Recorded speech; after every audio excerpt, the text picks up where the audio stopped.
Lewis, you might know this gifted musician and producer from Buffalo Springfield, Poco. Long is in Messina, coming to Ridgefield Playhouse on March 12th. It's wonderful to welcome Jim Messina to our show. Hey, Jim. Good morning, everybody. How are you all? We're doing great. I just wanted to get the roles down here, okay? Yeah. Ethan will be doing the musical information portion of the interview. Yeah, what are you gonna and do? I'll be throwing kinks and wrenches all into the thing and messing it all up, Jim. Jim Messina can handle it. Not a problem. Yeah.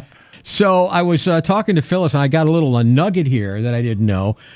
Your song, Same Old Wine. I hear you might be bringing that back as the election year Well, commences. it is an election year, and I usually save it until that time. Right.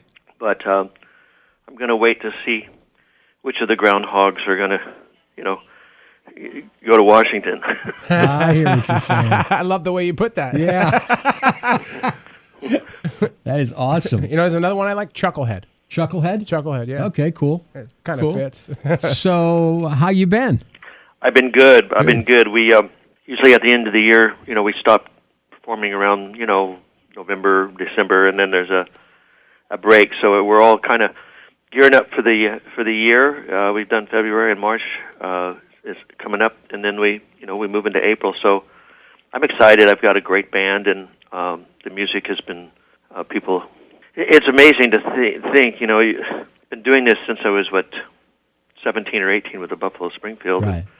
and to see the songs continue to have meaning and merit to the point to where I'll do a song and people are actually singing it out in the audience. Oh, yeah. They know the words. It's amazing. So it's very sweet to see that happening, and I have to keep remembering that when I was 15 and 14, and those were the days when I had my bands in high school.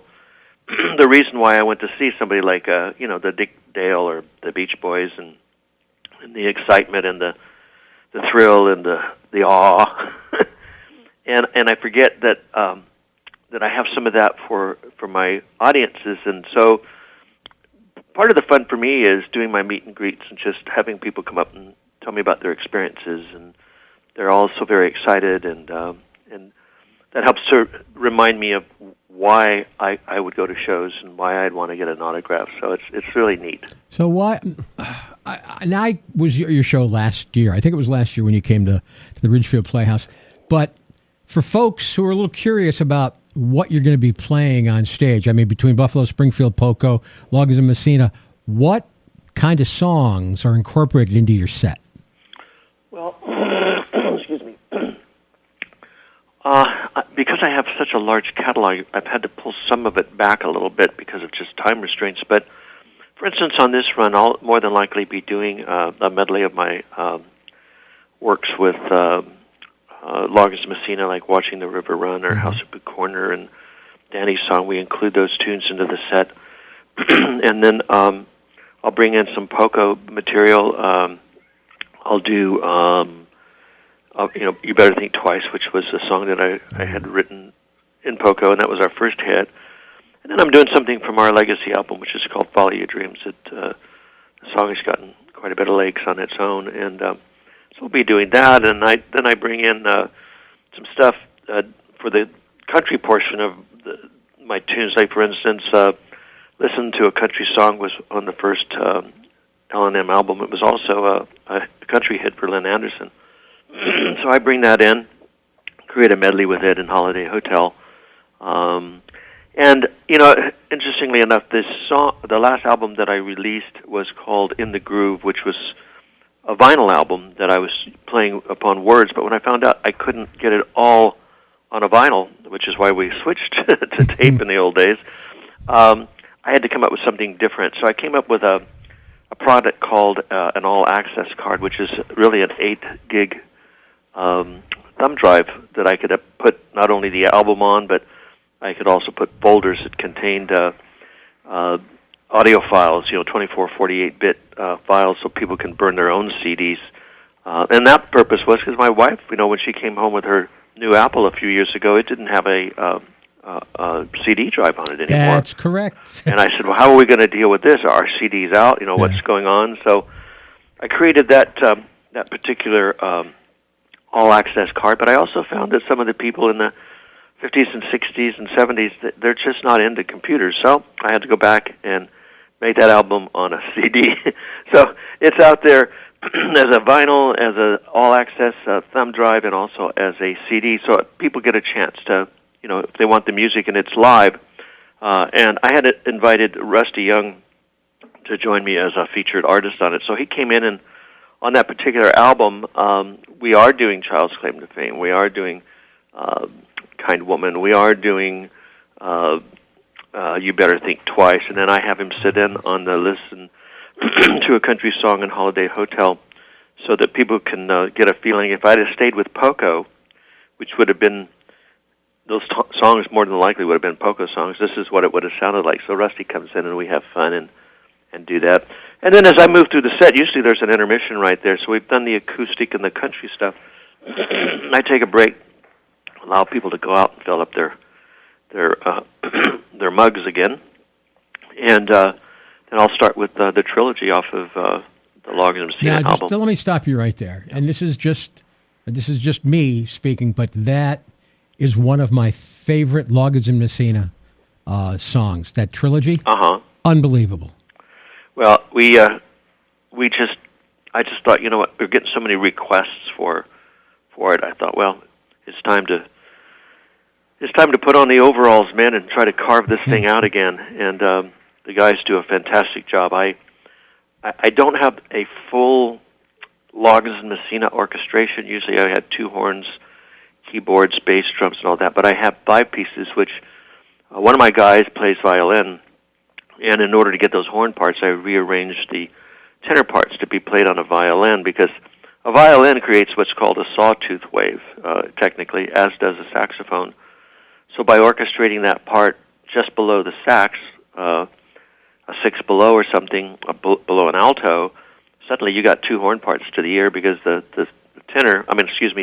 alto has a mouthpiece, and you hear the reed, but you hear the harmony, and it sounds like 2 horns. So I've been able to get some of the horn parts back into that song, and so it's challenging, but we find we work a little harder, which actually creates a lot of energy for the audience to get involved in too.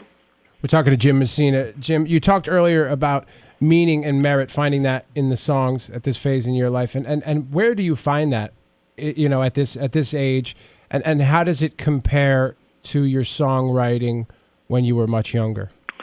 Well, I'm finding that when I was younger, and under the thumb of a recording contract, you sometimes had to get things done quicker than probably you would if you had more time.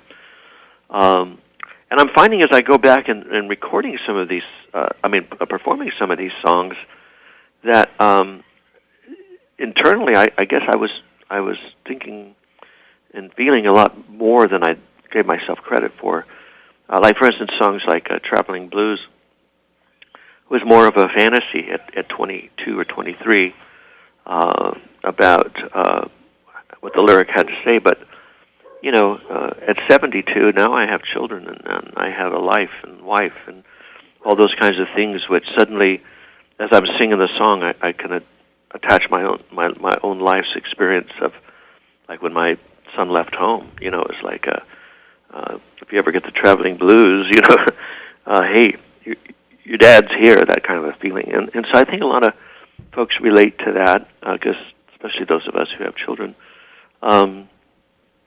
Same Old Wine has a whole different meaning to me than it did then, although I think then I had more of a bias in one direction or the other, whereas now I don't. I can see where the song really speaks to both, or anyone who wants the right person to be president of the United States. It's a choice, and I think the song respects both choices, but it basically allows someone to think about what they're doing and what they're choosing to do and why they're doing it.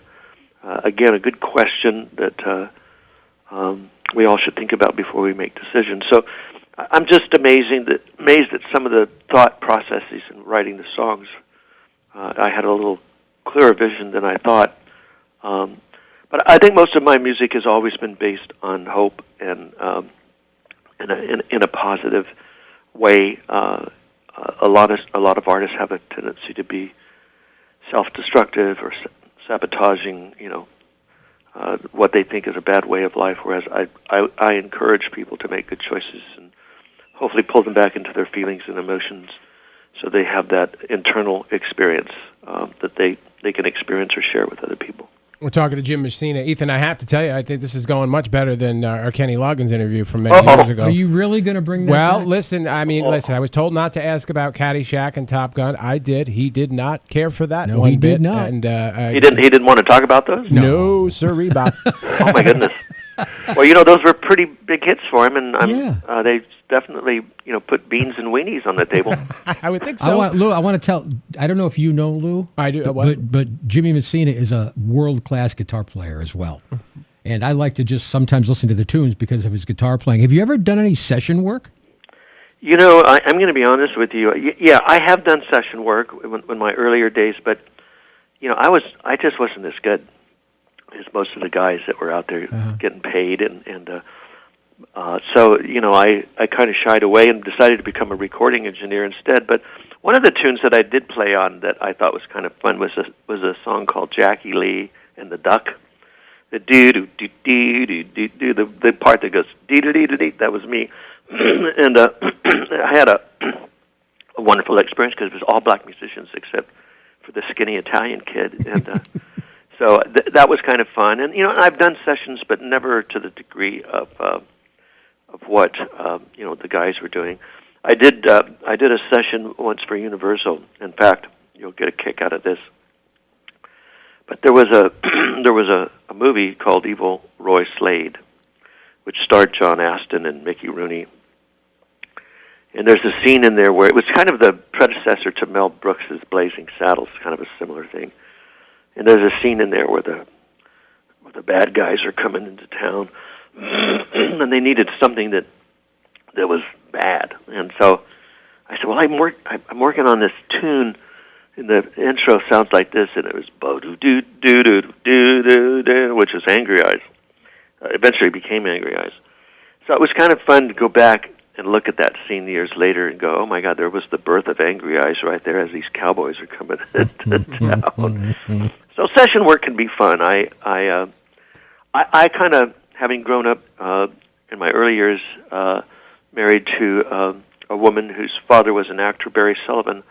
There was a lot of directors and people going through our household, one of which was Steven Spielberg, and we're about the same age. And I was very amazed at his thoughts and how he looked at things in those days. He was very excited and very he wanted to do the right things, and he really enjoyed working with Barry Sullivan. I think they did a movie called Clear and Present Danger that was one of Spielberg's first Universal productions.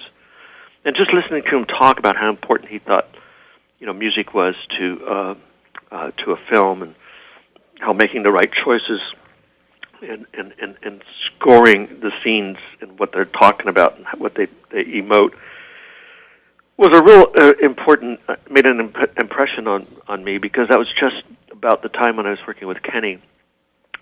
And I began to put that thought process is, take Kenny's song, House at the Corner, for instance. It was originally recorded by the Nitty Gritty Dirt Band, which was sort of a up-tempo kind of, teeny bopper kind of thing. But when I heard the song, I felt it was an important song for Kenny. I wanted it to go in a different direction. I felt it needed to be scored. I think it needed to have a musical connection and an ethereal sound that was at times more baroque because of the nature of the fantasy and the childlike aspect of what it was talking about. And I have to credit my experiences with people like Spielberg and other directors who I had met. And when we talk about music, they gave me a very important overview in terms of how they used it, and I began to apply those principles in the arrangements that I was doing for albums, and I do believe that it's played a small role, if anything, in getting the tunes to have the longevity over time that they sit well and they're unique. They're different, than trying to copy somebody else.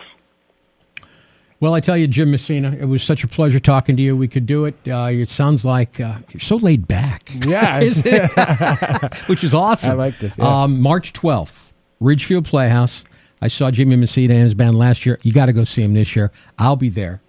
And well, listen, please come up and say hello. I will. And, I'll be doing a meet and greet for the folks, and so we'll take care of signing those autographs and those kinds of things. That would be awesome. And they will not pay for that. I refuse to allow buyers to charge people for meet and greets, but I do require 5 minutes after the show to at least wipe off my brow and change my shirt. Well, that makes sense. Yeah. Jim Messina, thanks again for your time. It was great to talk to you. Pleasure, All right. Jim. Thanks. You guys have a great day. You too. Bye.